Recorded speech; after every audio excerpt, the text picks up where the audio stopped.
Montgomery County Alcohol, Drug Addiction, and Mental Health Services is operating without a crisis care provider. And no official decision has been made yet, but they are hopeful it'll happen before the end of the year. And 2 News reporter Grace Hewitt is joining us live in the studio. Grace, where's the process stand right now? Yeah, Brooke and John, ADAMHS says, unfortunately they're not much further along than they were a month ago when this happened originally. Now, they reviewed several recommendations, but starting in July, the request for proposals process will be able to identify and connect with those providers directly. Since the termination of the previous local crisis services contract with RI International, Montgomery County ADAMHS says the transition to 988 went smoothly and that they have not received any negative calls from the community.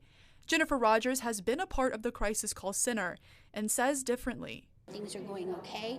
They're not going as well as they should. So I think that our most vulnerable citizens are being impacted and no one's really speaking to that. She also says it's a scary time but hopes to move forward in the right direction. I think in order to make things come back together, we need to go to the team that was making such an impact on the community and ask them how to redevelop. However, 6 months is a long time, and that's scary. Rogers also says the old crisis center had 15 people out in the community every day responding to mental health emergencies. She says she hopes the ADAMHS board will reach out to those first responders. The next steps are to talk with the team that's local. They need to sit down at the table with ADAMHS, and they need to be the ones that are helping to develop what goes forward.